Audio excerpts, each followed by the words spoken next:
परमानंद माधवम श्री चैतन्यमीश्वरम नमामि विष्णुपादाय कृष्णप्रेष्ठाय भूतले श्रीमती भक्ति वेदांत स्वामिनिति नामिने नमस्ते सारस्वती देवी गौरवाणी प्रचारिणे निर्विशेष शून्यवादी पाश्चात्य देशधारिणे नमो महावदन्याय कृष्ण प्रेम प्रदायते कृष्णाय कृष्ण चैतन्य नाम्नि गौरदसे नमः पंचतत्वात्मकं कृष्ण भक्त रूप स्वरूपकं भक्तावतारं भक्तायकरं भक्तशक्तिकं आनंदलीलमय विग्रहाय मावधि अस्मै महाप्रेम रसप्रदाय चैतन्यचंद्राय नमो नमः चैतन्यचंद्राय नमस्ते नारायणं नमस्कृत्यं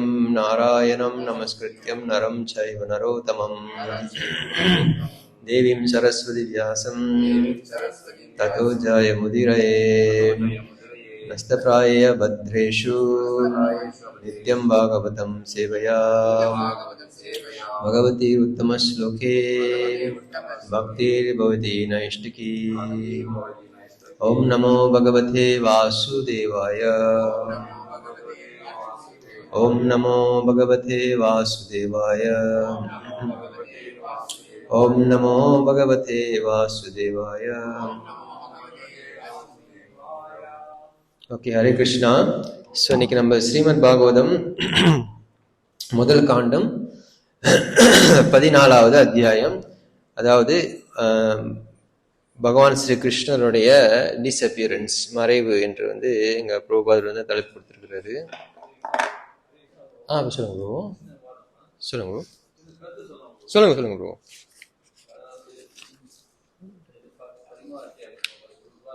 சரி ப்ரோ. சரி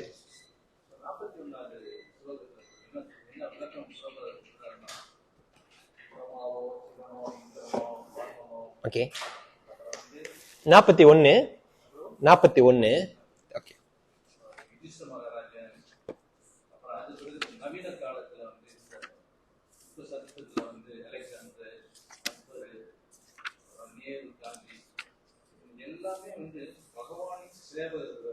சரி சரி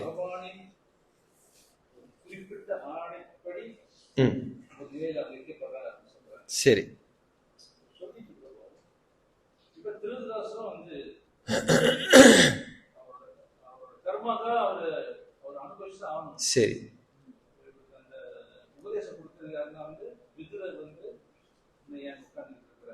சரி ஆமா.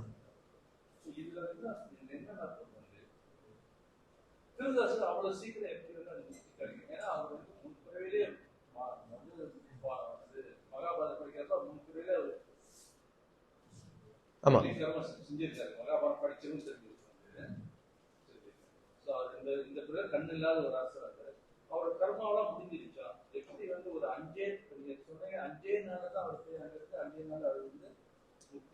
இல்ல 5 நாள் இல்ல, 5 நாள் கழிச்சு நாரதர் சொல்றாரு. 5 நாள் கழிச்சு, அது மொத்தம் எத்தனையோ மாசம் சொல்லியிருப்பாங்க. பட் பரவாயில்ல. ஆனா என்னன்னா, நீங்க சொல்றது பாயிண்ட் தான். அதாவது விதுரர் சொன்ன உடனே அவர் போய் அங்க என்ன ப்ரொசஸ் ஃபாலோ பண்ணி எப்படி அவர் உன்னத நிலை அடைஞ்சாரு. அதான்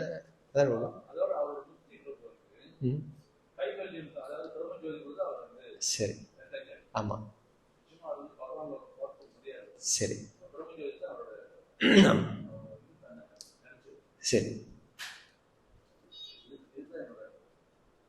அது முதல்ல திருதராஷ்டிரனுக்கு எப்படி அவ்வளவு சீக்கிரம் அந்த வாய்ப்பு கிடைச்சிச்சுன்னா, விதுரனுடைய கருணை, வைஷ்ணவருடைய கருணை, அது ஆச்சரியர்கள் வளர்க்குறாங்க.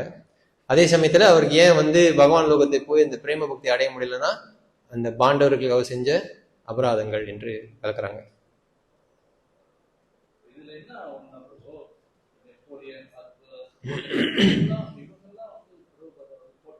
சரி சரி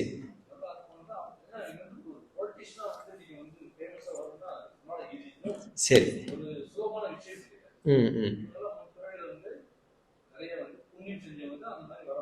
ஓகே.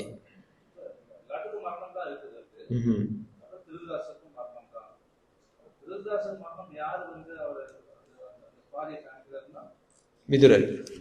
சரி.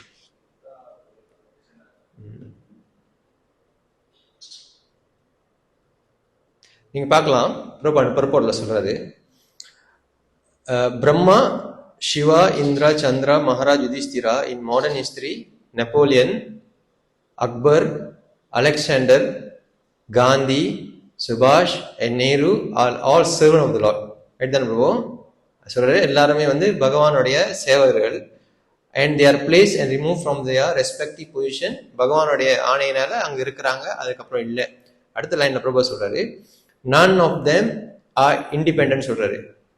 யாருமே வந்து சுதந்திரமானவங்க இல்லை. அடுத்த லைன்ல சொல்றாரு பாருங்க, even though such men or leaders rebel so as not to recognize the supremacy of the Lord.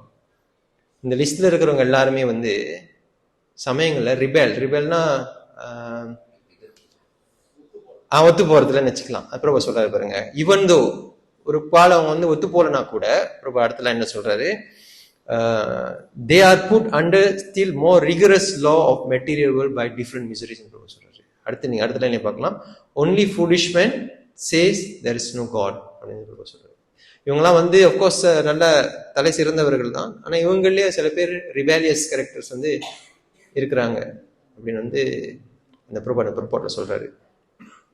ஆனா இங்க சொல்றாரு, Yudhishthira was convinced the naked truth, he was greatly overwhelmed by the sudden departure. Yudhishthira நிலைமை வந்து வேற. ஏன்னா அவர் ஆரம்பத்துல இருந்தே வந்து அவரு இந்த அரச இதையே வந்து ஒரு பகவானுடைய சேவையா தான் செய்யறாரு. முன்னாடி ஸ்லோகங்கள் நம்ம பார்த்தோம்.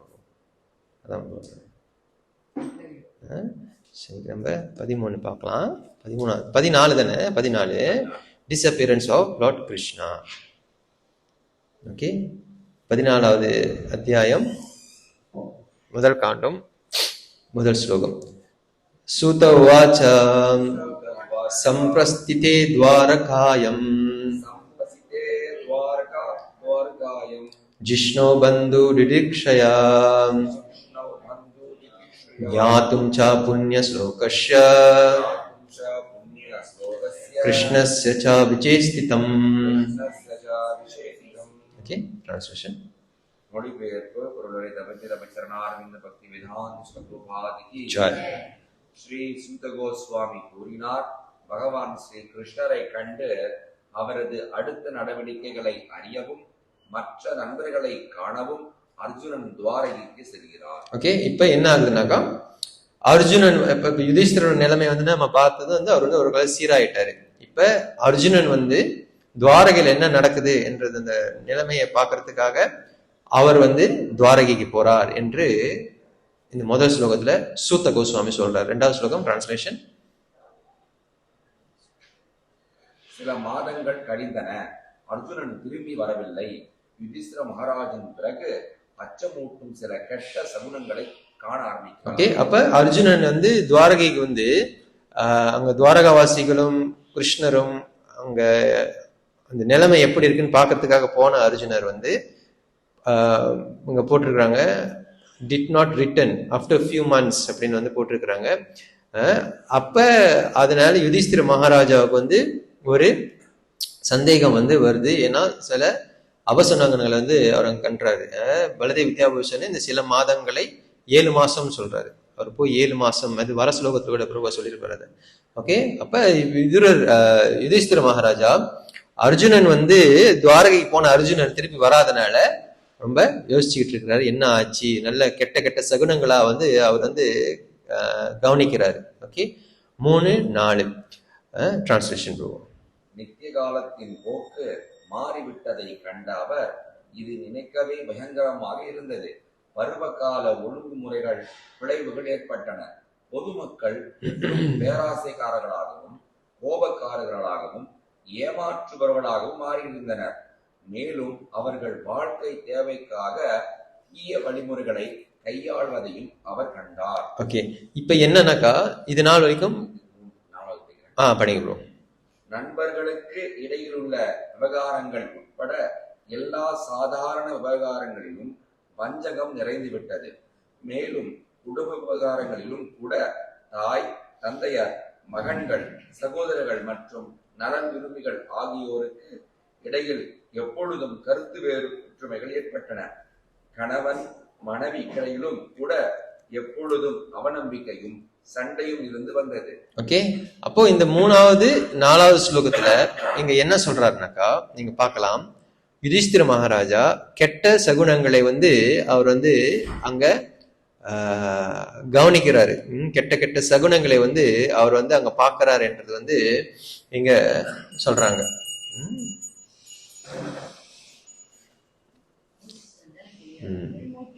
ஓகே, அந்த கெட்ட சகுனங்கள் இந்த 3வது 4வது ஸ்லோகத்துல நம்ம பார்க்கலாம். ஓகே, முதல்ல என்ன சொல்றாங்க,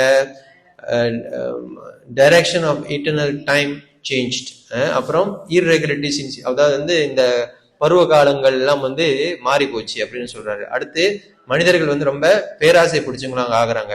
அவங்க உண்மை இல்லாத தன்மையில வாழ்றாங்க, போலித்தனமான வாழ்க்கையை சம்பாதிக்கிறதுக்காக வாழ்றாங்க அப்படின்னு சொல்றாங்க. அடுத்து நண்பர்களுக்கும் அவங்களுக்குள்ளேயே ஏமாத்திக்கிறாங்க. அடுத்து அப்பா அம்மா பையன் இவர்களுக்குள்ள சண்டை சச்சரிவு, அது பிரபா சொல்றாரு. எல்லாத்தையும் கடைசியா சொல்றாரு, கல்யாணம் பண்ண கணவன் மனைவி கூட அங்க கோரல் பண்றாங்க அப்படின்னு சொல்றாரு. அப்ப நம்ம என்ன புரிஞ்சுக்கிறோம்னாக்கா, இதுவரைக்கும் இதெல்லாம் யுதிஷ்டிர மகாராஜா பார்க்காத ஒரு விஷயம். அப்ப அங்க யுதிஷ்டிர மகாராஜா வாழும் பொழுது இது எல்லாமே அவர் பெருசா இது அவரு கவனிக்காத ஒரு விஷயம். இப்போ இது எல்லாமே ரொம்ப கெட்ட சகுனமாக நடக்குது. அதுக்கு என்ன காரணம்னாக்கா, கலியோடைய தாக்கம் ஆரம்பிக்குது. அதுதான் ஆச்சாரியர்கள் வளர்க்குறாங்க. அதற்காக நம்ம உடனே கேள்வி கேட்கலாம், யுதிஷ்டிர குடும்பத்திலே சண்டை இருந்துச்சு, அண்ணன் தம்பிக்குள்ள சண்டை இதெல்லாம் இருந்துச்சு அப்படின்னாக்கா, அது ஒரு அளவு தான். இவர் சொல்றதை பார்த்தா அந்த வரிசையில எல்லாமே ஒரே க்ஷணத்துல நடக்குது. பிரபா சொல்வாரு ஒரு இடத்துல, இந்த பருப்பட்ட வேற பருப்பட்டதில்ல, இந்த பருவகாலங்கள் எல்லாமே மாறுறதுக்கு காரணம் மனிதனுடைய பாவ செயல்கள் சொல்றாரு. அதனாலதான் இதெல்லாம் நடக்குது. பிரபாட் அந்த பர்போர்ட்லயே சொல்றாரு, இதுல தான் இருக்கு பாருங்க.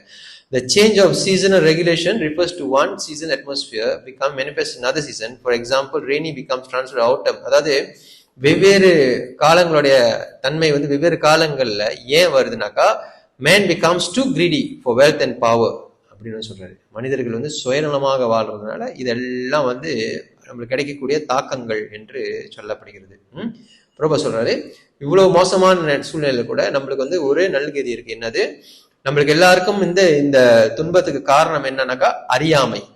இந்த மனிதருடைய குலத்திலே அறியாமை என்ற அந்த விஷயத்தினால்தான் நம்மளுக்கு இது புரிந்து கொள்ள முடியவில்லை. ஆனா இந்த அறியாமையில இருட்டுல வாழக்கூடிய மனிதர்களுக்கு ஒரு சக்தி வாய்ந்த ஒரு பொக்கிஷம் இருக்குது.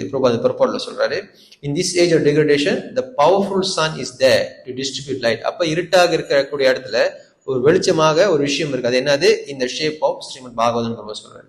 ஓகே, அப்போ கலியுகத்தோடைய தாக்கம் ஆரம்பிக்கலாம், இருட்டிலே இருக்கலாம். ஆனா நம்மளுக்கு இருக்கக்கூடிய ஒரே வெளிச்சம் என்னது, ஸ்ரீமத் பாகவதம் என்று பிரபா சொல்றாரு. அடுத்து 4வது ஸ்லோகம் டிரான்ஸ்லேஷன் 5வது. பொதுமக்களும் நாளடைவில் பேராசை, கோபம், கர்ப்பம் போன்றவர்களுக்கு பழக்கப்பட்டு விட்டனர். இந்த சகுனங்களை எல்லாம் கவனித்த யுதிஷ்டிர மகாராஜன் அவரது இளைய சகோதரிடம் பின்வருமாறு கூறினார். ஓகே, இப்ப அவருடைய யுதிஷ்டிர மகாராஜா இதெல்லாம் பார்த்துட்டு அவரெல்லாம் யோசிக்கிறாரு. யோசிச்சுட்டு அவர் பீமன் கிட்ட சொல்றதாக சொல்றாங்க. என்ன சொல்றாருன்னா, என்ன சொல்ல போறாருன்னு அடுத்த ஸ்லோகத்துல நம்ம பார்க்கலாம். எல்லாத்தையும் கவனிச்சுட்டு இப்ப பீமன் கிட்ட அவர் பேச ஆரம்பிக்க போறாரு. ஓகே பிரபு, 6வது டிரான்ஸ்லேஷன். யுதிஷ்டிர மகாராஜன் தமது இளைய சகோதரனான பீமசேனிடம் கூறினார், அர்ஜுனனை அவனது நண்பர்களை சந்திக்கவும் பகவான் ஸ்ரீ கிருஷ்ணனிடமிருந்து அவரது செயற்திட்டத்தை அறிந்து வரவும் நான் துவாரகைக்கு அனுப்பி வைத்தேன். ஓகே, இப்போ யுதிஷ்டிரன் என்ன சொல்றாரு பீமன் கிட்ட, நான் சொல்றாரு, அர்ஜுனனை நான் துவாரகைக்கு போய் அங்க இருக்கக்கூடிய சூழ்நிலையை பார்த்துட்டு வர சொன்னேன் அப்படின்னு இந்த 6வது ஸ்லோகத்துல யுதிஷ்டிர மகாராஜா பீமங்கிட்ட பேசுறதாக இங்க சூத கோஸ்வாமி இங்க எழுதுறாரு. ஓகே, 7வது ஸ்லோகம். அவன் சென்று 7 மாதங்கள் ஆகியும் இன்னும் திரும்பவில்லை. அங்கு என்ன நடக்கிறது என்பது உண்மையாகவே எனக்கு புரியவில்லை. சோ அவர் சொல்றாரு, அர்ஜுனன் போய் 7 மாசம் ஆச்சு, அங்க என்ன நடக்குதுன்னு எனக்கு தெரியல. சோ எனக்கு ஒரே குழப்பமாக இருக்கு. ஏன்னா போன அர்ஜுனனும் வரல, எந்த தகவலும் எனக்கு கிடைக்கல. அதே சமயத்துல கெட்ட கெட்ட சகுனங்களாக வந்து நம்ம வந்து கவனிச்சு பார்க்கிறோம் என்று இங்க யுதிஷ்டிர மகாராஜ் சொல்றாரு. 8வது ஸ்லோகம். தேவரிஷி நாரதர் சுட்டி காட்டியதை போல அவரது மண்ணுலக லீலைகளை அவர் முடித்துக் கொள்ள போகிறாரா? அந்த நேரம் வந்து விட்டதா? இப்போ அவர் பாக்குறாரு. ஏற்கனவே வந்து நாரத முனிவர் வந்து 13வது அத்தியாயம் கடைசியில என்ன சொல்றாரு, பகவான் வந்து அவருடைய திட்டத்தை முடித்த உடனே அவர் வந்து இங்கிருந்து கிளம்பிடுவார் என்ற அந்த ஒரு குறிப்பை வந்து நாரதர்கிட்ட வந்து அவர் சொல்லியிருக்கிறாரு. சோ இப்ப யுதிஷ்டிர மகாராஜா அதுதான் வந்து யோசிக்கிறாரு. நாரது சொன்னது போல ஒருவேளை கிருஷ்ணர் வந்து அங்க கிளம்பி இருக்கலாமா, அதாவது is he going to quit his earthly pastime, நாரதர் சொன்னாப்புல அந்த நேரம் வந்துருச்சா என்று யுதிஷ்டிர மகாராஜா அங்க யோசிக்கிறாரு. சோ எப்ப பிரபுபாட் வந்து இந்த பிற்போட்ல சொல்றாரு ஒரு முக்கியமான கருத்து. கிருஷ்ணர் பாருங்க, therefore he is quitting one sort of body or accepting another body does not mean it's like the ordinary living. பிரபு சொல்றாரு, கிருஷ்ணர் வந்து இந்த உடலை விடுறதும் வேறொரு அவதாரம் எடுக்கிறதும் சாமானியவர்களுடைய இறப்பு பிறப்பை போல கிடையாது என்று பிரபுபாட் வந்து அந்த பிற்பாட்டில் வந்து சொல்றாரு. இப்போ பீமங்கிட்ட வந்து யுதிஷ்டிர மகாராஜா சொல்றாரு, கெட்ட கெட்ட சகுனங்களா இருக்கு, அர்ஜுனனும் வரல, ஒருவேளை கிருஷ்ணர் தேவரிஷி நாரதர் சொன்னது போல ஏதாச்சும் நடந்துருச்சா என்று அவங்க வந்து விசாரணை பண்ணிட்டு இருக்கிறாங்க. அடுத்து 9வது ஸ்லோகத்துல நம்ம என்ன சொல்றாரு என்று பார்க்கலாம். ஓகே, அவரிடமிருந்துதான் நம்முடைய ராஜபோக வாழ்வு, நல்ல மனைவிகள், உயிர்கள், சந்ததியினர், பிரஜைகள் ஆளும் சக்தி, எதிரிகளை வெல்லும் சக்தி மற்றும் எதிர்காலத்தில் உயர் கிரகங்களில் வாழும் வசதி ஆகிய அனைத்தும் சாத்தியமாகி உள்ளன. நம் மீதான அவரது தனிப்பெரும் கருணையே இதற்கு காரணமாகும். ஓகே, அப்போ இப்ப அவர் என்ன பண்றாரு, பகவானுடைய அந்த குணங்களை வந்து அவர் வந்து கொஞ்சம் யோசிக்கிறாரு. பகவானுடைய கருணையினால நம்மளுக்கு வந்து இவ்வளவு செல்வங்கள் இருக்குது, மனைவிகள், செல்வம், அரசு, எல்லாமே வந்து யாருடைய காரணத்தினால, பகவானுடைய காரணத்தினால. முக்கியமான ஒரு வார்த்தையை வந்து இங்க சொல்றாரு, சயத் அனுகிரகாத், பகவானுடைய எண்ணிலற்ற கருணையினால். அப்போ இப்ப நம்ம என்ன இங்க இருந்து பார்க்கணும்னாக்கா, யுதிஷ்டிர மகாராஜா எந்த சூழ்நிலையிலுமே வந்து பகவான் ஸ்ரீ கிருஷ்ணரையே நினைத்து கொண்டிருக்கிறார். கஷ்டம் வந்துச்சு இருந்தாலும் இப்ப இருக்கக்கூடிய செல்வ போகம் எல்லாமே வந்து யாரால கிடைச்சது, கிருஷ்ணரால கிடைச்சது. கிருஷ்ணரால கிடைச்சதை வந்து திருப்பியும் வந்து அவர் வந்து நினைவுபடுத்திக்கிறார் என்று ஆசிரியர்கள் வந்து இங்க விளக்குறாங்க. விஸ்வசங்கர் டாகூர் ஒரு கருத்தை சொல்றாரு. என்ன சொல்றாருனாக்கா, ஒருவேளை கிருஷ்ணர் அந்த கிளம்பாம இருந்திருந்தால் இந்த மாதிரி கெட்ட கெட்ட சகுனங்கள் எல்லாமே ஒரே சமயத்தில் நடப்பதற்கு வாய்ப்பு இல்லை. இதைக்கும் வந்து யுதிஷ்டிர மகாராஜா இதையும் வந்து ஒரு பக்கத்தை யோசிக்கிறார் என்று ஆச்சாரியர் வந்து அங்க உரை எழுதுறாரு. 10வது ஸ்லோகம் டிரான்ஸ்லேஷன். ஒரு புலியின் பலத்தை பெற்றவனே, உயர் கிரகங்களின் ஆதிக்கத்தாலும் பூமியில் விளையும் பிரதிபலனாலும் மற்றும் உடலால் விளையும் துன்பங்களாலும் எத்தனை இன்னல்கள் விளைந்துள்ளன பார். இவை அனைத்தும் வெகு விரைவில் நம் புத்தியை கெடுத்து ஆபத்தை விளைவிக்கும் போதும் கெட்ட சகுனங்களாகும். அப்ப எங்க சொல்றாரு, அடுத்து மனிதருடைய புத்தி வந்து பாதிக்கப்பட போகுதுன்னு சொல்றாரு. நீங்க பார்க்கலாம் எவ்வளோ, how many miseries due to celestial influence, earthly reaction, bodily pain, all very dangerous in themselves, forbidding danger in the near future by deluding our intelligence. நம்மளுடைய புத்தியை வந்து இதெல்லாம் வந்து மயக்க போகுது என்று இங்க வந்து சொல்றாரு. சோ இப்ப நம்ம என்ன புரிஞ்சுக்கணும்னாக்கா, இந்த கலியுகத்துடைய தாக்கம் வந்து ஆரம்பிச்சதுனால இந்த மனிதரோட புத்தி பாதிக்கப்பட போகிறது என்று இங்க யுதிஷ்டிர மகாராஜா ஒரு குறிப்பை வந்து கொடுக்கிறாரு. ஓகே, இது வந்து 10வது ஸ்லோகம். 11 படிங்க. என்னுடைய உடலின் இடப்புறம் என் தொடைகள், கரங்கள் மற்றும் கண்கள் ஆகியவற்றில் அடிக்கடி நடுக்கம் ஏற்படுகின்றது. பயத்தால் இதயம் அடித்துக் கொள்கிறது. விரும்பத்தகாத சம்பவங்கள் நிகழப்போவதையே இதை சுட்டி காட்டுகின்றன. ஆக்சுவலி இந்த 11ல இருந்து 20வது ஸ்லோகம் வரைக்கும் கெட்ட கெட்ட சகுனங்களை தான் வந்து அவர் சொல்றாரு. ஸ்ரீராமாயணத்திலையும் தசரத மகாராஜாவுக்கு இதே போல சில கெட்ட சகுனங்கள் வரும் என்று வால்மீகி அங்கேயும் எழுதுறாரு. ஸோ என்னென்ன கெட்ட சகுனங்கள் நீங்க வந்து நேரம் இருக்கும்போது பிற்பாடு படிச்சுக்கலாம். 11, 12, 13, 14, 15, 16, 17, 18, 19, 20. ஓகே, அந்தந்த ஸ்லோகத்துல எதை பத்தி சொல்றாங்க மட்டும் நான் சொல்லிடுறேன். 11வது ஸ்லோகத்துல யுதிஷ்டிர மகாராஜாவுடைய உடல் சார்ந்த கெட்ட சகுனங்கள் அவர் சொல்றாரு. என்னுடைய கை கால் எல்லாமே வந்து உதறுகிறது என்று சொல்றாரு. அடுத்து 12, 13வது ஸ்லோகத்துல மிருகங்கள் கொடுக்கக்கூடிய அபசகுனங்கள் என்ன சொல்றாரு? நரி, நாய், பசு, கழுதை, குதிரை இதெல்லாம் வந்து ரொம்ப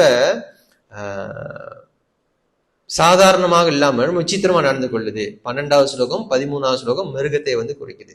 14வது ஸ்லோகத்தை பறவை வந்து ஒரு கெட்ட சகுனம் கொடுக்குது. முக்கியமாக பீஜன்னா புறா, பீஜன்னா புறா வந்து ஒரு கெட்ட சகுனம் கொடுக்குது.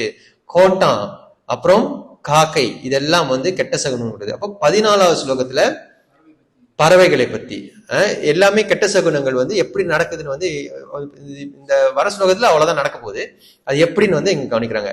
அடுத்து 15, 16, 17, 18 இது எல்லாமே ஆச்சாரியர்கள் விளக்குறாங்க. அவங்க பிரிச்சு எழுதி விளக்குறாங்க எந்தெந்த ஸ்லோகத்துல என்ன நடக்குதுன்னு. 15, 16, 17, 18ல பஞ்சபூதங்கள் வந்து கெட்ட சகுனங்களை கொடுக்குதுன்னு சொல்றாரு. ஓகே, உதாரணத்துக்கு 15வது ஸ்லோகத்துல வானத்துல புகை இருக்குதுன்னு வந்து சொல்றாரு. அதற்கப்புறம் 16வது ஸ்லோகத்துல காற்று ரொம்ப வேகமாக அடிக்கிறது என்று சொல்றாரு. 17வது ஸ்லோகத்துல சூரியனுடைய கதிர்கள் வந்து குறைந்து கொண்டு போகிறது, நட்சத்திரங்கள் வந்து சண்டை போறது போல இருக்கு அப்படின்னு வந்து 17வது ஸ்லோகம் சொல்றாரு. 18வது ஸ்லோகத்துல வந்து நதிகளை பத்தி பேசுறாரு. நதிகள் இப்ப நீங்க பார்க்கலாம். Ponds, reservoirs, mines are all perturbed. 18வது ஸ்லோகம் படிங்க பிரபு. நதிகள், உபநதிகள், குட்டைகள், நீர்த்தேக்கங்கள் மற்றும் மனம் ஆகிய அனைத்தும் கலங்கியுள்ளன. நெய்யினால் அக்னி ஜொலிக்கவில்லை. என்ன அசாதாரணமான நேரம் இது, என்ன நடக்க போகிறது? சோ இது பஞ்சபூதங்களுடைய கெட்ட சகுனங்கள். சோ ஏன் வந்து அந்த பட்டர் நெய்யினால அக்னியை வந்து வளர்க்க முடியல? ஏன்? ஏன்னா 13வது ஸ்லோகத்துல பசுவோடைய கெட்ட சகுனம் வந்து சொல்றாங்க. நெய் எங்க இருந்து வருது? அல்டிமேட்லி பசுல இருந்து வருது. சோ அதனால நெய் இருக்கிறதே யாகம் பண்றதுக்கு, நெய் இருந்தும் யாகம் பண்ண முடியல. இதெல்லாம் ரொம்ப கெட்ட சகுனமாக இருக்குன்னு வந்து யுதிஷ்டிர மகாராஜா சொல்றாரு. 19வது ஸ்லோகம் கேட்டல்ஸ்னா கன்றுக்குட்டிகள் நினைக்கிறேன். கன்றுக்குட்டிகளும் வந்து அவங்க அம்மாவுடைய மடியிலிருந்து பாலை கொடுக்க மாட்டுது. அவங்க அம்மா வந்து கண்ணுக்கு வந்து பால் கொடுக்க மாட்டுது. காளை மாடுக்கு வந்து எது சந்தோஷம்? அந்த நிலத்துல அப்படியே மேயிறது. அதுவும் அது செய்ய மாட்டுதுன்னு 19வது ஸ்லோகம் சொல்றாரு. 20வது ஸ்லோகத்துல என்ன சொல்றாரு? 2 சொல்றாரு. ஒண்ணு விக்கிரகங்கள், இன்னொன்னு இடங்கள். அப்ப விக்கிரகங்கள் என்ன பண்றாங்க? விக்கிரகங்கள்லாம் அழுவ ஆரம்பிக்குது. விக்கிரகங்கள்லாம் வந்து வேர்வை அங்கிருந்து கிளம்புறது மாதிரி, அங்க காலையே இல்லாம போகுது விக்கிரகத்துல வந்து 20வது ஸ்லோகத்துல வந்து பார்க்கலாம். அப்புறம் இடங்கள்லாம் எப்படி போகுது? சந்தோஷமோ அழகோ இல்லாம ரொம்ப அமங்கலமா இருக்குது என்று வந்து 20வது ஸ்லோகத்துல வந்து அவர் சொல்றாரு. இது ஜெனரலி இவ்வளவுதான். அந்த அபசகுனங்களுடைய வரிசைகளை தான் வந்து இங்க வந்து யுதிஷ்டிர மகாராஜா அங்க சொல்றாரு. ஓகே, அடுத்து நீங்க பிரபு 22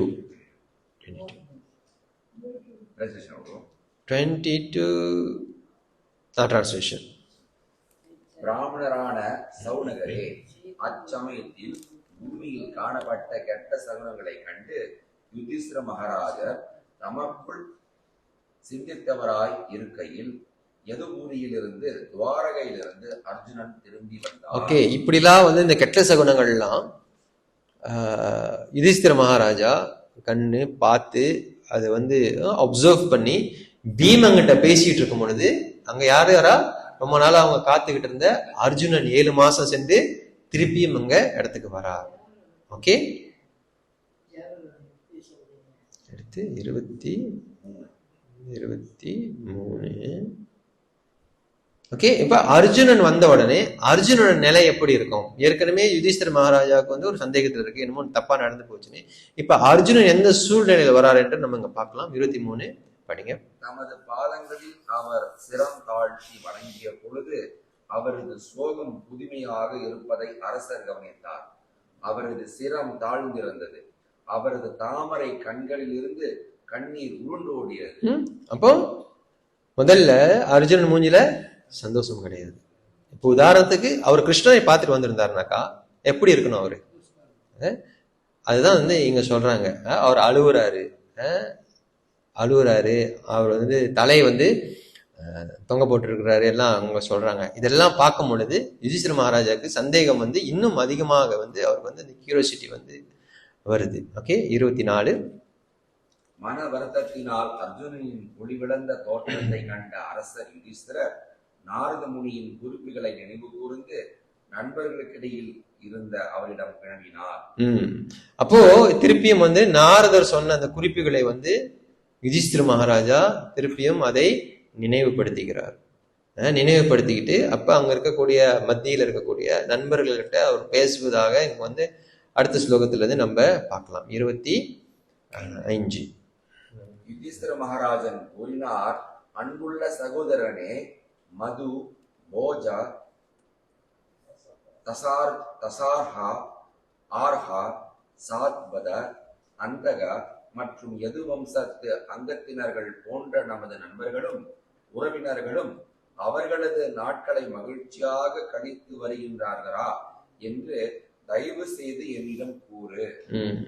20 நம்ம பார்த்துட்டு இருக்கிறது 25. ஸோ 25ல இருந்து 33 ஜெனரலி என்ன அங்க நடக்கும்னாக்கா, யுதிஷ்டிர மகாராஜா யது வம்சத்துல சேர்ந்த தலைவர்கள் அங்க சொந்தக்காரவங்க அவங்கலாம் எப்படி இருக்காங்கன்னு வந்து கேட்பாரு. அவ்வளவுதான். அந்த 25ல இருந்து 33 அந்த 8 ஸ்லோகங்கள் வந்து அதுதான் கதையே. அந்த யதுவில் இருக்கக்கூடிய இவரு உக்ரசேனர், பிரத்யும்னா, அனிருத்தா, ஸ்ருததேவா, வசுதேவருடைய மனைவிகள், சூரசேனா, இவங்கெல்லாம் எப்படி இருக்காங்கன்னு வந்து அவர் கேட்பாரு. ஏன்னா இவருக்கு தான் ஏற்கனவே வந்து கெட்ட சகுனங்கள் வந்து அவரால் வந்து பார்க்க முடியுது. அதனாலதான் வந்து என்ன சொல்றாரு. 25 டிரான்ஸ்லேஷன் போவோம். 5 தானே? 26. மரியாதைக்குரிய எனது பாட்டனார் சூரசேனர் மகிழ்ச்சியுடன் இருக்கின்றாரா? எனது தாய் மாமனான வசுதேவரும் அவரது இளைய சகோதரர்களும் நலமா?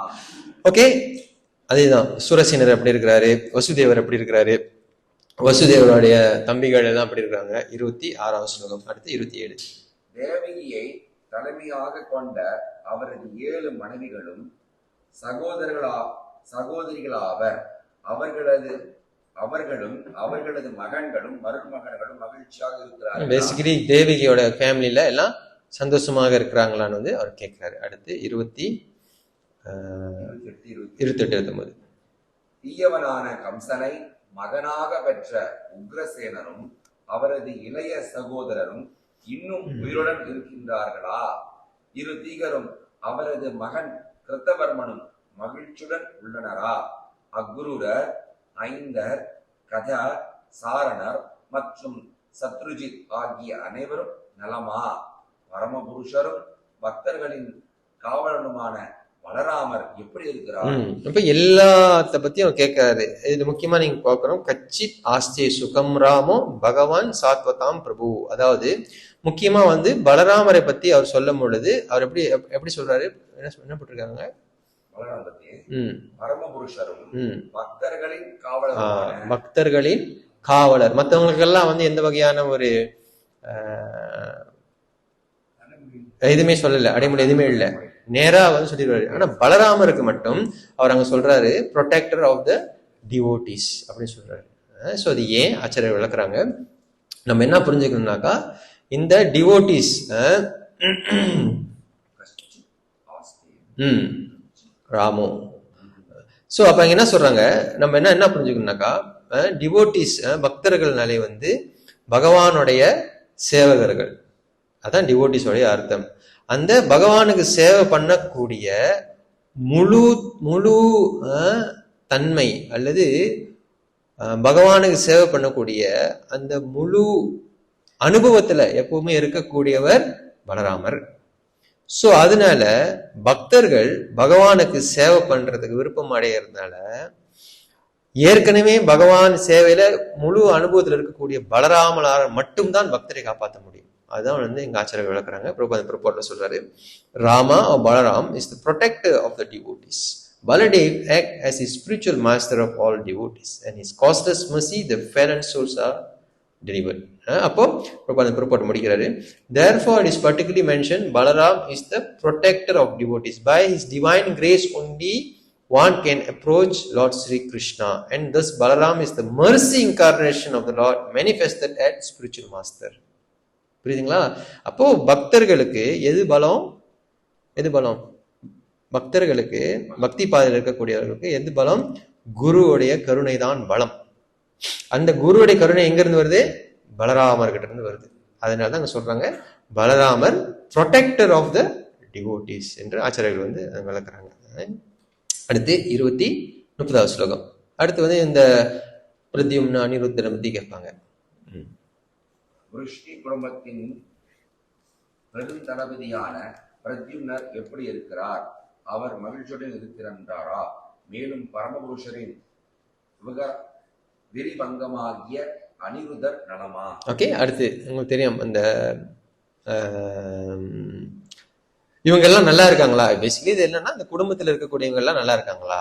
அதுதான் இங்க அவங்க பேசக்கூடிய அந்த சர்ச்சை அதுதான்.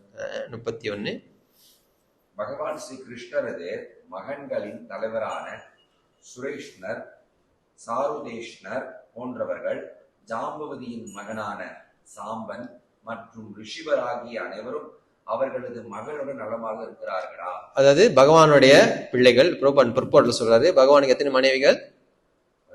16,108. அப்ப ஒரு மனைவிக்கும் எத்தனை குழந்தைகள்? 10 குழந்தைகள். அப்ப குழந்தைகள் மட்டும் எவ்வளவு இருக்குது?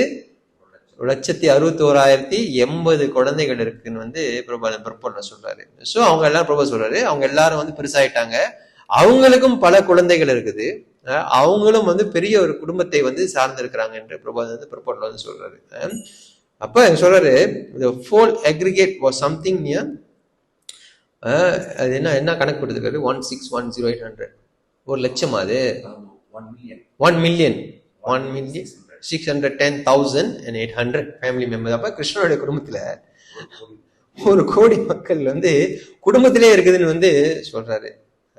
அது இங்க விளக்குறாங்க. அதுதான் இங்க சொல்றாங்க. அடுத்து 32, 33 மேலும் சுருததேவர், உத்தவர் போன்ற மற்றவர்களும் பகவானின் இணைபிரியா சகாக்களும் பகவான் ஸ்ரீ பலராமராலும் கிருஷ்ணராலும் பாதுகாக்கப்படும் முக்தி பெற்ற ஆத்மாக்களின் தலைவரான நந்த, சுனந்தர் போன்றவர்களும் மற்றவர்களும் அவரவர் கடமைகளில் நன்கு செயல்படுகிறார்களா? நித்தியமான நட்பால் நம்முடன் பிணைக்கப்பட்டுள்ள அவர்கள் நம்முடைய நலனை பற்றி ஞாபகம் வைத்திருக்கிறார்களா? அப்போ இங்க மத்தவங்க உத்தவர், ஸ்ருததேவர், நந்தா, இதெல்லாம் ப்ரோபாட்ல அவங்க எல்லாம் யார் என்னன்ட்டு ஓரளவு குறிப்பு கொடுத்திருப்பாரு. நீங்க படிச்சு பார்த்துக்கலாம் பிற்பாடு. சோ இப்ப என்ன யுதிஷ்டருடைய கேள்வி என்னன்னாக்கா, முதல்ல கெட்ட சகுனங்களே பாக்குறாரு, பார்த்த உடனே அர்ஜுனன் வராரு. அந்த அர்ஜுனனும் சந்தோஷமா வராருன்னு பார்த்தா இல்ல, அவர் இன்னும் சோகமா வராரு. சோகமா வந்த அர்ஜுனர் ரொம்ப கவலையாக இருக்கும் பொழுது யுதிஷ்டிர மகாராஜா என்ன கேட்க வர்றாருனாக்கா, துவாரைகளை எல்லாம் நல்லா இருக்காங்களா? அதான் இந்த செக்ஷனுடைய சுருக்கமே அவ்வளவுதான். நல்லா விசாரிக்கிறாங்க. ஆனா பாயிண்ட் ஆச்சாரியர் என்ன சொல்றாங்கன்னா, அதை நேரடியாவே யுதிஷ்டிரர் கேட்டிருக்கலாம், துவாரகையில எல்லாம் நல்லா இருக்கிறாங்களா அப்படின்னு.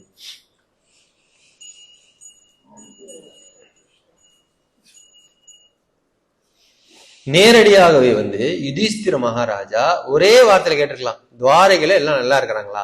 ஏன் இவ்வளவு பேரை சொல்லணும் அவரு? ஏன்னா பகவானுடைய ஒவ்வொரு பக்தர்களும் இன்னொரு பக்தருக்கு அவ்வளவு முக்கியம். அதனால எல்லா பேரையும் வரிசைப்படுத்தினாலும் முக்காவாசி அந்த அந்த குடும்பத்துல முக்கியமான இருக்கக்கூடிய எல்லாத்துடைய பேரையும் அவர் மென்ஷன் பண்றாரு. ஏன்னா பகவானுடைய பக்தர்கள் வந்து எப்பொழுதுமே வந்து மற்ற பக்தர்களுக்கு வந்து ரொம்ப முக்கியம். அதுதான் வந்து இங்க 33வது ஸ்லோகத்துல வந்து இங்க சொல்லப்படுகிறது. அடுத்து 14வது அத்தியாயம் 34வது ஸ்லோகம். ரொம்ப சீக்கிரமா 34க்கு போயிட்டோம். ஆரம்பிச்சு 1ல இருந்து 34 ரொம்ப சீக்கிரம். ஏன்னா இந்த டெக்ஸ்ட் வந்து இதுதான் கதை வந்து இதுதான். இந்த கதை தான் நம்ம பார்க்கலாம். எவ்வளவு இது எடுத்து 34. பசுக்களுக்கும் புலன்களுக்கும் பிராமணர்களுக்கும் இன்பம் அளிப்பவரும் பக்தர்களிடம் மிகவும் அன்பு கொண்டவருமான பகவான் ஸ்ரீ கிருஷ்ணர் துவாரகபுரியில் பக்தர்களாலும் நண்பர்களாலும் சூழப்பட்டவராய் சுகமாக இருக்கிறாரா? ரைட்டா? இப்ப என்ன கேள்வி? கிருஷ்ணரை பத்தி கேட்கல. ரைட்டா? நீங்க திருப்பி ஒத்து படிக்கணும் அந்த ஸ்லோகத்தை. பாருங்க. பசுக்களுக்கும் புலன்களுக்கும் பிராமணர்களுக்கும் இன்பம் அளிப்பவரும் பக்தர்களிடம் மிகவும் அன்பு கொண்டவருமான பகவான் ஸ்ரீ கிருஷ்ணர் துவாரகபுரியில் பக்தர்களாலும் நண்பர்களாலும் சூழப்பட்டவராய் சுகமாக இருக்கிறாரா? முன்னாடி கேட்ட மாதிரி இங்க கேட்கல. ஏன்னா விஸ்வசங்கர் டாகூர் சொல்றாரு, கிருஷ்ணர் தான் வந்து எல்லாத்துக்கும் காரணம். அந்த காரணமாக இருக்கக்கூடிய கிருஷ்ணரை பத்தி நலம் விசாரிச்சாக்கா அது அவ்வளோ சரியா வராது. அதனால மறைமுகமாக யுதிஷ்டிர மகாராஜா அங்க கேட்கிறார் என்பதை வந்து விஷ்ணு சக்கரவர்த்தி டாகூர் வந்து அங்க வந்து எழுதுறார். குறிப்பை வந்து அங்க சொல்றாரு. இது 34வது ஸ்லோகம். அடுத்து 34லிருந்து 38வது ஸ்லோகம் வரைக்கும் என்னன்னாக்கா பகவானுடைய நேரடி புகழ்கள், அவருடைய இன்ஃப்ளூயன்ஸ்னா அவருடைய ஆளுமை பத்தி கொஞ்சம் விவாதம் பண்ணுவாரு யுதிஷ்டிர மகாராஜா. அடுத்து 35-36. எஸ். அனுபவிப்பரான மூல முழுமுத கடவுளும் ஆதியான பகவான் அனந்தராகிய பலராமரும் முழு பிரபஞ்சத்தின் நன்மைக்காகவும் பாதுகாப்புக்காகவும் மற்றும் பொதுவான முன்னேற்றத்திற்காகவும் யதுவம்சம் என்னும் சமுத்திரத்தில் தங்கியிருக்கின்றனர். மேலும் பகவானுடைய கரங்களால் பாதுகாக்கப்படும் யதுவம்சத்தினர் ஆன்மீக உலகவாசிகளை போலவே வாழ்வை அனுபவிக்கிறார்கள். இங்க சொல்றாரு Bhagavan the enjoyer and Balaram Anandan அவங்க வந்து எங்க இருக்கிறாங்க? யது குலத்துல இருக்கிறாங்க. எதற்காக? For the welfare, protection and general progress.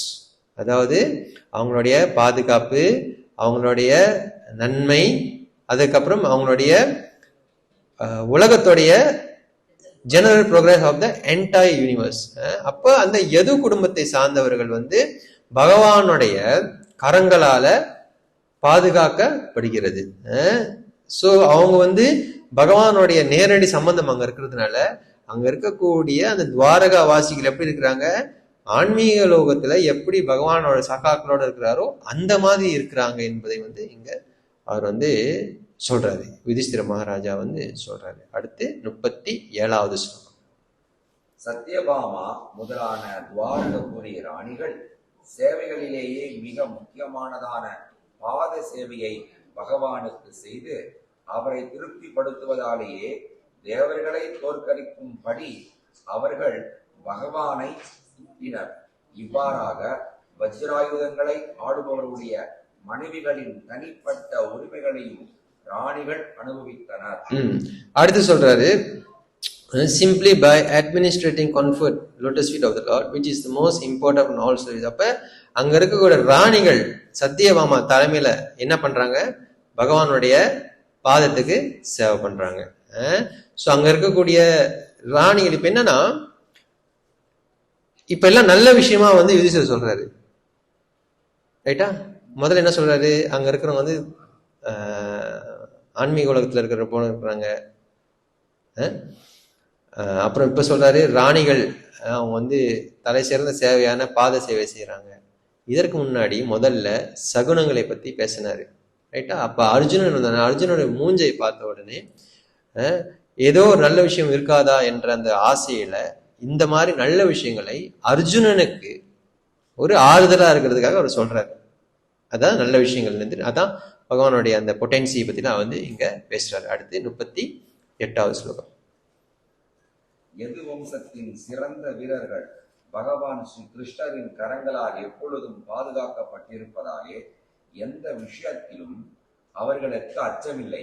எனவே மிக சிறந்த தேவர்களுக்கு சொந்தமான சுதர்மா எனப்படும் தேவலோக ராஜ சபையை அவர்களிடமிருந்து பறித்து அதை அவர்கள் அலட்சியமாக தங்களது பாதங்களால் விதித்தனர். அப்போ அர்ஜுனா, நீ கவலைப்படுறதுக்கு காரணமே இல்லை. ஏன்னா எது வம்சமே வந்து எப்படியாப்பட்ட வம்சம் சொல்றாரு இப்ப, ரைட்டா? ஏன்னா அர்ஜுனன் கவலையில இருக்காரு, கெட்ட சகுனங்கள் பாக்குறாரு. அர்ஜுனன் வந்து அவரு ஞாபகப்படுத்துறாரு, அதாவது நீ போயிட்டு வந்த இடத்துடைய தன்மை என்ன தெரியுமா? அவங்க பகவானுடைய ஆன்மீக லோகத்துல இருக்கிற போல இருக்கிறாங்க, பாத சேவை செய்யறாங்க. இங்க பாருங்க, ஆல்வேஸ் ப்ரொடெக்டட், பகவானுடைய கரங்களால் எப்பொழுதுமே பாதுகாக்க. அப்ப நம்ம என்ன புரிஞ்சுக்கணும்? யாரெல்லாம் பகவான் வந்து பாதுகாக்கிறாரோ அவர்களை யாரும் எதுவும் செய்ய முடியாது, இல்லைன்னா யாரையும் அவர்களை காப்பாற்ற முடியாது என்று நம்ம ஏற்கனவே பார்த்துருக்கிறோம். அப்போ இதெல்லாம் அர்ஜுனனுக்கு வந்து அவர் ஞாபகப்படுத்திக்கிட்டே வந்து வராரு. அடுத்து 39. அன்புள்ள சகோதரனே அர்ஜுனா, உனது உடல் நலம் சரிதானே? நீ பொலிவிழந்தவனம் போல் காணப்படுகிறாயே. நீண்ட காலமாக நீ துவாரகையில் தங்கியதால் பிறர் உன்னை அலட்சியத்தால் அவமரியாதை செய்ததால் நிலை ஏற்பட்டதா? அடுத்து 39, 40, 41, 42, 43 இந்த 5 ஸ்லோகங்கள்ல 10 குறிப்புகளை வந்து யுதிஷ்டிர மகாராஜா சொல்லுவாரு. அதாவது அர்ஜுனனை சார்ந்த விஷயங்கள். முன்னாடி கெட்ட சகுனங்கள், அப்புறம் துவாரகையில இவங்க எல்லாம் நல்லா இருக்காங்களா, துவாரகையில இவங்க எல்லாரும் நல்லா தான் இருக்கணும், ஏன்னா அவங்களை யாரும் பாதுகாக்கிறா? கிருஷ்ணர். இது வரைக்கும் சொல்லி பார்த்துட்டு இருந்தாரு. இப்போ நேரடியா அர்ஜுனன்கிட்ட கேட்க போறாரு. என்ன கேட்க போறாரு? 10 பாயிண்ட் கேட்கிறாரு. சோ இந்த 10 விஷயங்கள் ஒரு மனிதனுடைய வாழ்க்கையில அது சரியா இல்லைனாக்கா ஒரு மனிதன் சந்தோஷமாக இருக்க முடியாது. அதுதான் இந்த 10. நீங்க உங்க வாழ்க்கையில நீங்க அதை போட்டு பார்த்துக்கலாம். அர்ஜுனோட வாழ்க்கையிலையும் வந்து இதை வந்து நம்ம பார்க்கலாம். அப்புறம் படிங்க 39, 40 படிங்க. யாராவது உன்னை அன்பில்லா வார்த்தைகளால் அழைத்தார்களா, அல்லது உன்னை பயமுறுத்தினார்களா? கெட்டவருக்கு உன்னால் தானம் கொடுக்க முடியாமல் போயிற்றா, அல்லது உன்னுடைய வாக்குறுதியை காப்பாற்ற இயலவில்லையா? அப்போ முதல்ல 39ல அவரு கேட்கிறாரு, உன் உடல் சுகமா இருக்குதா? நீ உன்னுடைய உடம்புடைய அந்த பொலிவை நீ வந்து இழந்துட்டிய, ஏன் இது மாதிரி நடந்துச்சு? மத்தவங்களை வந்து மரியாதை கொடுக்கலையா? இல்லைன்னா நீ வந்து மத்தவங்க உங்களுக்கு மரியாதை கொடுக்கலையா? இல்ல மத்தவங்க உனக்கு வந்து அலட்சியமா உன்னை பாக்குறாங்களா? இதுதான் காரணமா? அப்ப நம்ம நினைச்சுக்க கூடாது, ஏன்னா அர்ஜுனனுக்கு வந்து இவ்வளவு கர்வம் இருக்குதா அப்படின்னு வந்து நம்ம நினைச்சுக்க கூடாது. ஏன்னா அர்ஜுனன் வந்து ஒரு சத்திரியன். கிருஷ்ணர் கீதை ஆரம்பத்திலே சொல்றாரு, உனக்கு இந்த அவமானம் என்பது வந்து உனக்கு ஒரு மிகப்பெரிய மரணத்தை விட மோசமான விஷயம் வந்து சொல்றாரு. அதனாலதான் திருப்பி யுதிஷ்டிர மகாராஜா வந்து இங்க இதை சொல்றாரு. இந்த 6 ஸ்லோகங்கள்ல நம்ம அதுதான் வந்து பார்க்க போறோம். அப்போ ஜீவகோஸ்வாமி என்ன சொல்றாருனாக்கா, அர்ஜுனர்கிட்ட வந்து இதுவரைக்கும் யுதிஷ்டிர மகாராஜா வந்து சொல்றாரு,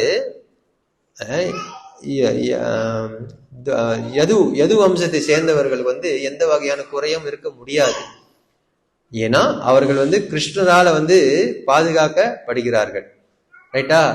ஆனா நீ எப்படி அர்ஜுனா அப்படின்னு வந்து கேட்கிறாரு. அப்படின்னு வந்து இங்க ஜீவகோஸ்வாமி வந்து அந்த உரை எழுதுறாரு. ஓகே, அடுத்து 40வது ஸ்லோகம் 41. ஓகே, 40வது ஸ்லோகத்துல வந்து என்ன சொல்றாரு? யாராச்சும் உன்னை வந்து அன்பில்லா வார்த்தைகளே வந்து மனுஷனுக்கு கவலை கொடுக்கணும் வந்து சாஸ்திரம் சொல்லுது. ஒருத்தர்கிட்ட நீங்க அன்பு இல்லாம பேசுனீங்கன்னா அதே அவனுடைய கவலைக்கு ஒரு காரணமாக இருக்கும் வந்து சாஸ்திரம் வந்து சொல்லுது. ஒன்னொன்னு, வாக்கு மீறிட்டியா,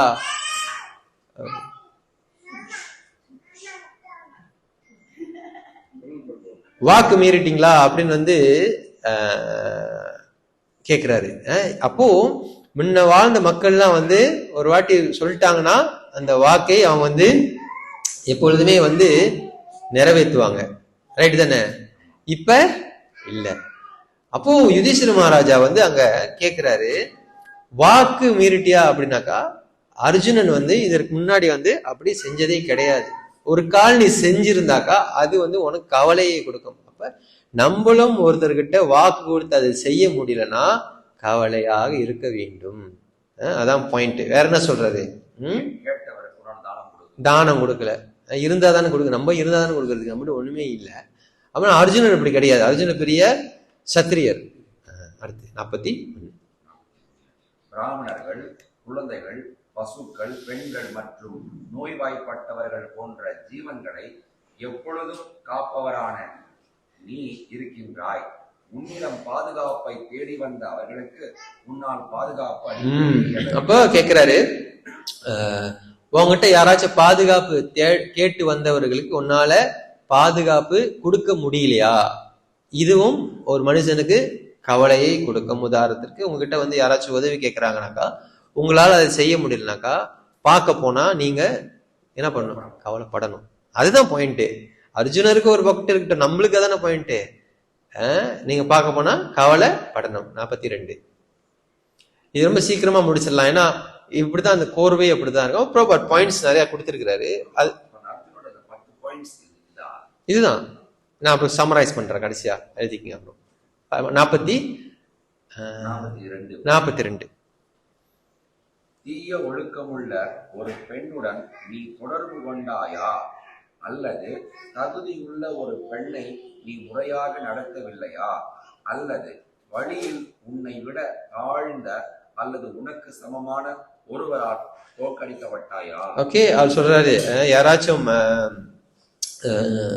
பெண்கள் கெட்ட பழக்கம் உள்ள பெண்கள்னால என்ன சொன்ன துன்பமா, இல்லைன்னா யாராச்சும் ஒன்ன தவறாக நடத்தியிருக்காங்களா அப்படின்னு கேக்குறாரு. அப்ப நீ வந்து யாராலையாச்சும் வந்து தோற்கடிக்கப்பட்டிருக்கிறியா? அதுவும் கேட்கிறாரு. ஏன்னா அர்ஜுனன் வந்து தோல்வியை பார்க்காத ஒரு ஆளு. அவர் வந்து இங்க எந்த போருக்கு போனாலும் வந்து அவர் வெற்றி அடைகிறாரு. அதாவது யாருகிட்ட நீ வந்து தோல்வி அடைஞ்சிருக்கிறனாக்கா உன்னை விட என்ன சொல்றாங்க 42 சமமானது அல்லது தாழ்ந்த, உனக்கு கீழே இருக்கிறவனோ இல்ல உனக்கு சமமாக யாராச்சும் உனக்கு தோக்கடிச்சிட்டானா அது உனக்கு கவலையை கொடுக்கணுமே அர்ஜுனா அப்படின்னு சொல்ற. அடுத்து 43. உன்னுடன் உணவருந்த தகுதி உள்ளவர்களான முதியோர்களும் சிறுவர்களையும் உதாசீனப்படுத்திவிட்டு நீ மட்டும் தனியாக உணவருந்தினாயா? ஏதேனும் மன்னிக்க முடியாத வெறுக்கத்தக்க குற்றத்தை நீ செய்தாயா? அப்போ சாஸ்திரம் வந்து சொல்லுது, நம்ம பார்க்கலாம், வீட்டுல சமைச்ச உடனே யாருக்கு சாப்பாடு கொடுக்கணும்? பெரியவங்களுக்கு. கர்ப்பிணி பெண் இருந்துச்சுன்னா முதல்ல கர்ப்பிணி பெண்ணு கொடுக்கணும், அப்புறம் பெரியவங்களுக்கு, அப்புறம் சிறுவர்கள். விருந்தாளி வந்தாங்கன்னா முதல்ல அவங்கள கவனிக்கணும். அப்ப வீட்டுடைய சொந்தக்காரன் எப்ப சாப்பிடணும்? கடைசியா மிச்சம் இருந்தா தான் சாப்பிடணும். இதுதான் சாஸ்திரம் சொல்லுது. இல்ல இதுதான் சாஸ்திர வாக்கு. ஹரிபக்தி விலாசில வந்து சொல்றாரு இதெல்லாம்.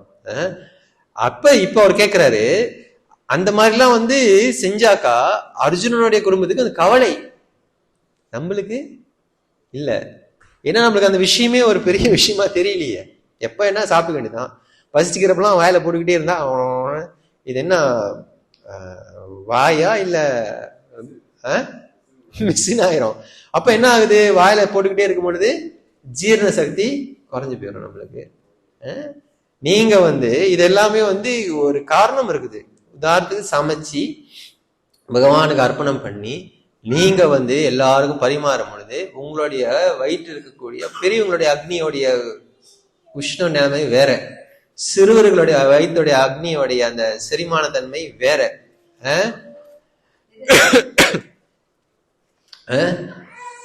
அப்புறம் அந்த வீட்டுடைய சொந்தக்காரர் இருக்கக்கூடிய அந்த கிரகஸ்தனுடைய, ஏன்னா ஏன் இப்படி சொல்றாங்கனாக்கா அவன் வந்து முதல்ல வெள்ளையா கல்யாணம் பண்ணியிருப்பான். எத்தனை வெள்ளையா கல்யாணம் பண்ணியிருந்தாக்கா அவனுக்கு 40 வயசாக இருக்கும் பொழுது அவனுடைய பையனுக்கு எப்படியும் வந்து 22 வயசு தான் இருக்கும். அப்ப அந்த பையனுக்கு வந்து எப்படி இருக்கும், நல்லா உச்சமான ஒரு உடல் சக்தி வந்து அவனுக்கு இருக்கு. எல்லாத்துக்கும் சர்வ் பண்ணிட்டு அவன் கடைசியா சாப்பிட்டாலும் அந்த சாப்பாடை ஜீர்ணிக்கக்கூடிய சக்தி யாருக்கு இருக்கு, அந்த வாலிபருக்கு இருக்கு. ஆனா பெரியவர்கள் அப்படி இல்லை.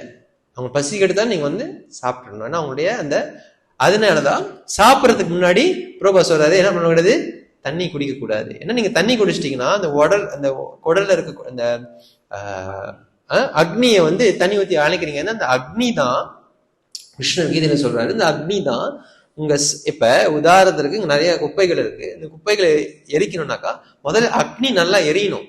இல்ல யாகம் பண்றோம், அந்த ஹோமம் பண்ணும்போது அந்த நம்ம நிறைய திரவியங்களை கலக்கிறோம்னாக்கா முதல்ல அக்னி நல்லா ஜுவாலையா எரியணும். அதே போல பசி எடுத்தாதான் சாப்பிடணும்னு சொல்றாங்க, அதுவும் சாஸ்திரம் சொல்றது ரைட்டா. பசி எடுத்தாதான் சாப்பிடணும். 9 மணிக்கு பிரசாதம் போடுறதுனால நம்ம சாப்பிடறோம். உண்மையிலே இப்ப ரொம்ப பேரும் பசிக்குது இப்பங்க, ரைட் தானே, அதான் தூங்காம இருக்கிறோம். அப்போ பாயிண்ட் என்னன்னாக்கா பசி எடுக்கும் போது சாப்பிடணும். பசி எடுக்கும் போது என்ன ஆகும், இதுக்கு பிரபுபாத் பல இடத்துல சொல்றாரு, இதையும் கீதையில நம்ம கிருஷ்ணர் சொல்றாரு. பசி எடுக்கும் பொழுது வயிற்றுல இருக்கக்கூடிய அது என்ன அக்னி ஒரு பேர் சொல்லுவாரு, அந்த அக்னி வந்து நல்லா கொழுந்து விட்டு எரியும் பொழுது நீங்க சாப்பிட்ற சாப்பாடு எல்லாம் ஜீரணமாகும், ஜீரண பிரச்சனை வராது. அதனாலதான் சாப்பிட்றதுக்கு 1/2 மணி நேரத்துல இருந்து 1 மணி நேரத்துக்கு நம்ம தண்ணி குடிக்க கூடாது. சாப்பிடும் பொழுது ஐஸ் தண்ணி வச்சுட்டு குடிக்கவே கூடாது. சாப்பாடு ஜீரணமே ஆகாது உங்களுக்கு. இப்ப ஆகும், போக போக வந்து பிரச்சனைகள் தான் வரும். இது பிரபா சொல்லி தர்றது எல்லாமே. ஏன்னா தண்ணியே குடிக்கூடாதுன்னு சொல்றாங்க. இப்ப ஐஸ் தண்ணி குடிச்சா என்ன ஆகும், அந்த அந்த நெருப்பு நீங்க அணைச்சிருங்க. நெருப்பை அணைச்சிட்டீங்க என்ன ஆகும், அது ப்ராசஸ் பண்ணாது உங்க சாப்பாடை. அப்போ அப்போ உடனே கேட்டுருவாங்க, அப்ப அடிச்சுக்கிச்சுன்னா எப்படி பிரபு, அடிச்சுக்கிச்சுன்னா கொஞ்சம் அந்த தொண்டையை நினைக்கிற அளவு குடிச்சுக்க வேண்டியதான். சும்மா கடன்னு ஒரு பாத்திரம் 2 பாத்திரம் குடிச்சுட்டா எப்படி முடியாது. அப்ப சாப்பிட்டு பிற்பாடு 1/2 மணி நேரத்துல 1 மணி நேரம் வரைக்கும் தண்ணி குடிக்க கூடாது. இப்படி நம்ம பின்பற்றோம்னாக்கா நல்ல சாத்வீகமான சாப்பாடு சாப்பிட்டோமா நம்மளுடைய ஜீரண சக்தி நல்லா இருக்கணும். வந்து இது சாஸ்திரத்துல நீங்க பார்க்கலாம். அதனாலதான் இந்த மாதிரி கேட்கறாங்க அவங்க. அடுத்து 40 அந்த புறப்பாடுல வந்து சொல்றாரு பாருங்க, முக்கியமான point. It is the duty of a household to feed first of all children, old members, brahmanas, invalids. Besides that, ideal household is required to call for unknown hungry men. ரோட்ல தெரியாத யாராச்சும் பசியா இருக்காங்க சாப்பிடுறாங்க. இப்ப டிவோட்டி போன் அடிச்சாலே சாப்பாடு கிடையாது. இல்ல உண்மைதானே ப்ரோ, உண்மைதானே மத்தாஜி நான் சொல்றது. டிவோட்டிங்களுக்கே இங்க சாப்பாடு இல்லாதப்ப யார் ரோட்ல போறாங்க கூப்பிட போறா? இதுதான் சாஸ்திரம் சொல்லுது. He is required to call for such hungry men. எத்தனை வாட்டி கூப்பிடணும்? 3 வாட்டி கூப்பிடணும் பிரபா சொல்றாரு. The neglect of this prescribed duty of household, especially matter of old men and children, is unpardonable. இதை யார் வந்து பின்பற்றலனாக்கா அது வந்து மன்னிக்க முடியாத ஒரு குற்றம் பிரபுபாதர் அவர் பிறப்பாட்ல சொல்றாரு. எப்படி ரோட்ல போற வரவனுக்கே நம்மளுக்கு சாப்பாடு கொடுக்க முடியலன்னா ஒரு பக்தருக்கு நம்ம சாப்பாடு கொடுக்கலாம் என்ன நிலைமை நீங்க யோசிச்சு பாத்துக்கோங்க. இதெல்லாம் வந்து ரொம்ப ஸ்ரீமத் பாகவதற்குரிய ஆழ்ந்த தத்துவார்த்தங்கள் இதெல்லாம். சோ இப்ப நம்ம வந்து 43 இப்ப 44 கடைசி ஸ்லோகம். அல்லது உன்னுடைய மிகவும் நெருங்கிய நண்பரான பகவான் ஸ்ரீ கிருஷ்ணரை நீ இழந்திருக்க கூடும் என்பதால் நிரந்தரமான சூனியத்தை நீ உணர்கிறாயா? எனதன்பு சகோதரனே அர்ஜுனா, உன்னுடைய பெரும் சோகத்திற்கான வேறெந்த காரணத்தையும் என்னால் நினைத்து பார்க்கவே முடியவில்லை. கடைசியா பாயிண்ட பிடிக்கிறாரு. என்னது, கிருஷ்ணர் இருக்கிறாரா, இல்ல கிருஷ்ணருக்கு எதனாச்சும் ஆச்சா? அப்ப விஸ்வசங்கர் தாக்கூர் வந்து இதுக்கு ஒரே என்ன சொல்றாருனாக்கா, அர்ஜுனனுக்கு நினைக்கிறாரா நீங்க இந்த மாதிரிலாம் கேட்கவே கூடாது அப்படின்னு நினைக்கப்ப அவர் சொல்றாரு, ஏன்னா ஏற்கனவே வந்து நாரதர் எனக்கு வந்து எனக்கு குறிப்பை கொடுத்திருக்கிறாரு. அதாவது கிருஷ்ணர் வந்து கூடிய சீக்கிரத்துல அவருடைய லீலைகளை வந்து முடிக்க போறாரு அப்படின்னு வந்து இங்க சொல்றாரு. அப்போ இந்த 5 ஸ்லோகங்கள்ல 10 முக்கியமான பாயிண்ட்ஸை வந்து அங்க வந்து பார்க்கலாம் நம்ம. ஓகே, நான் சொல்றேன்.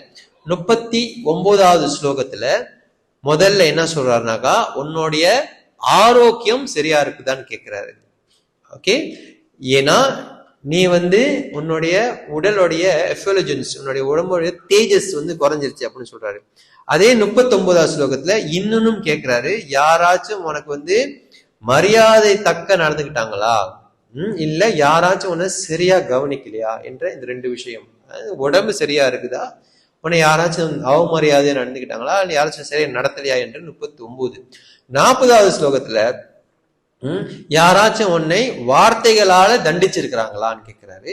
அடுத்து கேட்கிறாரு, நீ யாருக்காச்சும் கொடுத்த வாக்கோ இல்ல நீ தானம் கொடுக்க முடியாத நிலையோ இல்ல யாருக்காச்சும் நீ கொடுத்த வாக்கோ உன்னால நிறைவேற்ற முடியலையா என்று 40வது ஸ்லோகத்துல வந்து அங்க யுதிஷ்டிர மகாராஜ் சொல்றாரு. 41 நீ வந்து பிராமணர்கள், குழந்தைகள், பசு, பெண்கள் இல்ல நோய்வாய்ப்பட்டவர்கள் போல இவர்களுக்கு உன்னால அடைக்கலம் கொடுக்க முடியலையா என்றது வந்து 41. 5வது பாயிண்ட். அடுத்து 42வது ஸ்லோகத்துல 3 சொல்றாரு, நீ யாராச்சும் தவறான பெண்களோட வந்து சவகாசம் வச்சிருக்கிறியா, இல்ல யாராச்சும் பெண்கள் உன்னை அவமரியாதை பண்ணியிருக்கிறாங்களா, அல்லது உன்னை யாராச்சும் உன்னை விட சக்தி குறைவாக இருக்கிறவர்களோ இல்ல உனக்கு சமமானவர்களோ யாராச்சும் உன்னை தோக்கடிச்சிருக்கிறாங்களா என்பது வந்து 42வது ஸ்லோகத்துல இருக்கக்கூடிய 3 முக்கியமான கருத்துக்கள். அடுத்து 43வது ஸ்லோகத்துல 2 என்ன சொல்றாரு, நீ வந்து சாப்பாடு மற்றவங்களுக்கு முதல்ல மூத்தவர்களுக்கோ யாருக்கோ நீ வந்து முதல்ல அந்த சாப்பாடை அர்ப்பணம் பண்ணாமல் நீ முதல்ல சாப்பிட்டியா, இல்ல நீ வந்து ஏதாச்சும் மன்னிக்க முடியாத குற்றத்தை ஏதாச்சும் செய்தையா என்று வந்து இந்த 10 கேள்விகளை வந்து யுதிஷ்டிர மகாராஜா அங்கே கேட்கிறார் என்பதை வந்து நம்ம வந்து இங்க இருந்து பார்க்கிறோம். அப்போ இப்ப சூழ்நிலை என்னன்னாக்கா, ஏற்கனவே வந்து விதுரர் வந்து வந்துட்டு கிளம்பி போன உடனே 13வது அத்தியாயத்துல தசரதன் போயிட்டார், காந்தாரி போயிட்டார், விதுரர் போயிட்டார். அதுலயே வந்து பெரிய சோகத்துக்கு ஆளாக போறாரு. யாரு யுதிஷ்டிரர். அப்ப அந்த இடத்துல யார் வரா, நாரதர் வரார். ஆரம்பத்துல வியாசர் சோகமாக இருக்கிறார். யார் வரா, நாரதர் வரார்.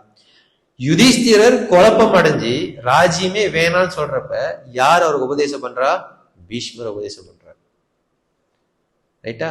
ஆனா இதற்கப்புறம் என்ன நடக்க போகுதுதான் நம்ம வந்து பார்க்கணும். ஏன்னா இந்த அத்தியாயத்துல இருந்து அடுத்த அத்தியாயத்துல என்ன நடக்குன்னா, பாண்டவர்கள் எல்லாரும் வந்து எல்லாத்தையும் தியாகம் பண்ணிட்டு பரீட்சித்தை வந்து அவங்க அந்த அரசாட்சியை கொடுத்துட்டு அவங்க கிளம்புற தன்மை வந்து வந்துருச்சுன்னா அர்ஜுனன் பேசல, அடுத்த அத்தியாயத்திலேயே பேச ஆரம்பிப்பார் வந்து.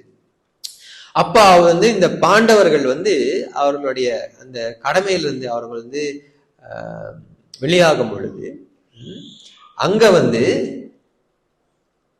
என்ன சூழ்நிலை என்றதுதான் வந்து அடுத்த அத்தியாயத்துல வந்து ஏன் வந்து யுதிஷ்டிர மகாராஜா இந்த ராஜ்யத்தை தொடர்ந்து பரிசீலித்து கொடுத்துட்டு ஏன் கிளம்புறாரு என்பதுதான் அடுத்த அத்தியாயத்தோடைய இது.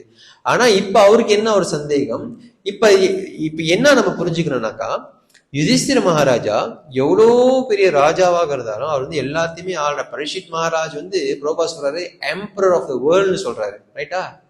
எல்லாத்துக்கும் எம்பரர். முன்ன மாதிரி இந்த நாடு எல்லாத்துக்கும் ஒரே ஒரு எம்பரர். யாரு அது? பரீட்சித் என்று வந்து பிரபா சொல்றாரு ஸ்ரீமத் பாகவத்துல. அப்போ அந்த எம்பரர் ஆஃப் த கிங் உடைய தாத்தா யாரு? இப்ப யுதிஷ்டிர மகாராஜா. அப்போ பார்க்க போனா அவருக்கு எல்லாமே தெரியணும். இப்ப இருக்கிற தலைவர்கள் போல எல்லாம் தெரியும் என்று நினைச்சு அவங்க எல்லாமே தெரிஞ்சிருக்கணும் பார்க்க போனா. இருந்தாலும் அவர் பகவானுடைய ஒரு தாசன் ஒரு எண்ணத்துல வந்து அவர் இருக்கிறாருங்க. அதனால அவரோட உயர்ந்த சக்தி ஒண்ணு இருக்குது, அது வந்து பகவானுடைய சக்தி என்று அவர் வந்து புரிந்து கொண்டு இந்த கேள்விகள் எல்லாம் வந்து அவர் வந்து அங்க கேட்கிறாரு. சோ இதுதான் வந்து 13வது அத்தியாயத்தோடைய ஒரு சுருக்கம். சோ நீங்க பார்க்கலாம் இங்க 14வது அத்தியாயத்துடைய ஒரு சுருக்கம்.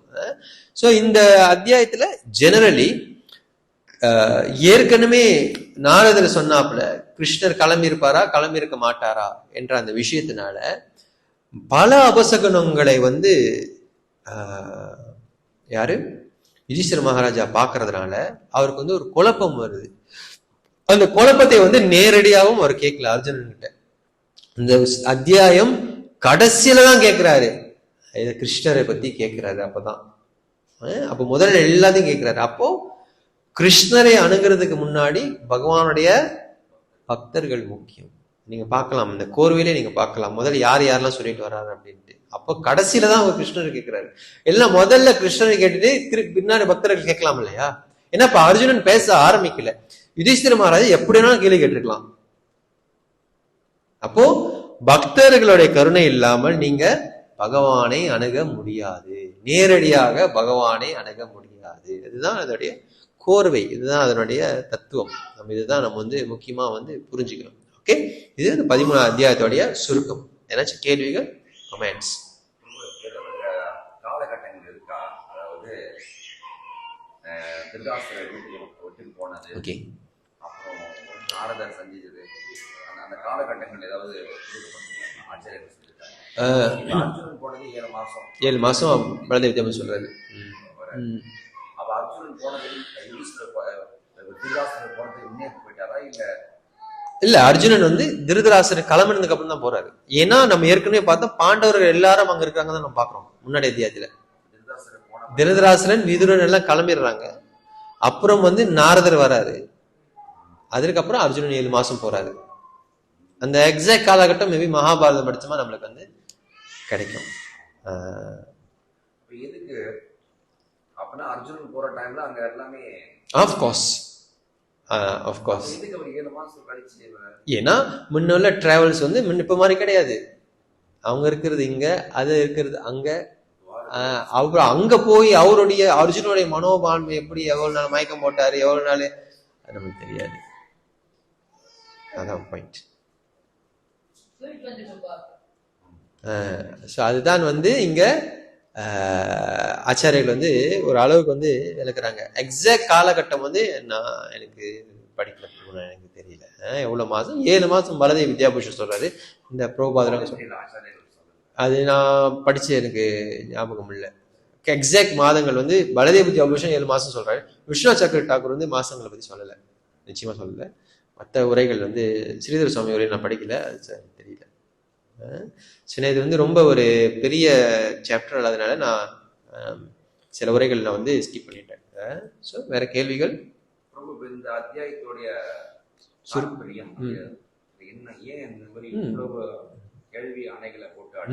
ஏன் அடுக்கிறாருனாக்கா, பகவான் எங்கெல்லாம் இருக்கிறாரோ அங்கெல்லாம் மங்களம், பகவான் எங்கெல்லாம் இல்லையோ அதெல்லாம் அமங்கலம்.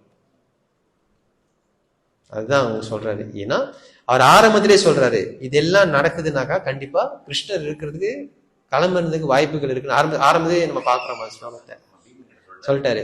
அப்போ அவரும் சொல்றாரு, இந்த கலியுகத்துடைய தாக்கம் ஆரம்பிச்சிருச்சுன்னு சொல்றாரு. ஏன்னா இது வரைக்கும் யுதிஷ்டிர மகாராஜா அதெல்லாம் அவர் அப்சர்வ் பண்ணதே கிடையாது. நீங்க பாக்கணும், யுதிஷ்டிர மகாராஜா புருஷன் முன்னாடி சண்டை போடுறதுக்கு பார்த்தது இல்லையா? அப்படின்னா அவங்க குடும்பத்துல அவங்க எப்படி வாழ்ந்திருக்காங்க நீங்க பார்க்கணும். ரைட்டா? அவர் சொல்றாரு, அப்பா அம்மா மகன் சண்டை போட்டதை பார்த்தது இல்லை, இப்ப அது புதுசா இருக்குன்னு. இப்ப ஒரு குடும்பத்துல புருஷன் பொண்டாட்டி சண்டை போடலன்னா தான் புதுசு, அப்பா அம்மா பிள்ளை சண்டை போடலன்னா தான் புதுசு. ஆனா அப்போ துவாபர இறுதியில யுதிஷ்டிர சொல்றாரு, இதெல்லாம் ரொம்ப புதுசா இருக்கு பீமா அப்படின்னு சொல்றாரு. ஏன்னா இப்ப கலாச்சார சீர்குலைவு, கலியோடைய தாக்கம். இது கலி தாக்கம் வந்த உடனே நம்மளால அந்த மனதை ஒரு நிலையை கண்டிப்பா படுத்த முடியாது. ஏன்னா இங்க சொல்லப்படுது பாருங்க, மனிதர்களுடைய மனம் பாதிக்கப்படும் என்று நீங்க சொல்றாரு. ஓகே, வேற கேள்விகள்? நினைக்கிறேன் 15ஆம் அத்தியாயம் போக வேண்டாம்னு நினைக்கிறேன். ஏன்னா நேற்று ரொம்ப நேரம் கிளாஸ், நம்ம கிளாஸ் கொஞ்சம் சீக்கிரம் முடிச்சிருவோம்.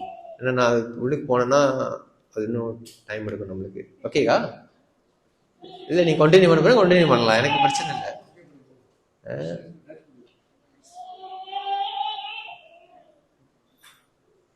மணி இப்போ 8:40. அது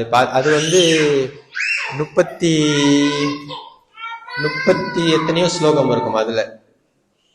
15ஆம் அத்தியாயம் எத்தனை ஸ்லோகம் பாருங்க ப்ரோ?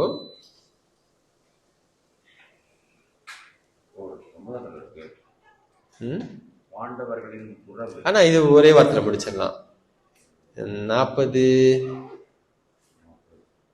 51 ஸ்லோகங்கள். 51 ஸ்லோகங்கள். அதுவும் வந்து ஏறக்குறைய இந்த கோர்வையில தான் வந்து அதுவும் வந்து வரும். அர்ஜுனர் பதில் சொல்லுவார் ஆரம்பத்துல. அதுக்கப்புறம் வந்து பகவானுடைய பெருமைகளை பத்தி அர்ஜுனர் பேசுவாரு. அப்புறம் கடைசியா 32வது ஸ்லோகத்துல இருந்து 51வது ஸ்லோகம் வரைக்கும் யுதிஷ்டிர மகாராஜா அந்த அரசை வந்து தியாகம் பண்ணிட்டு கிளம்புறது.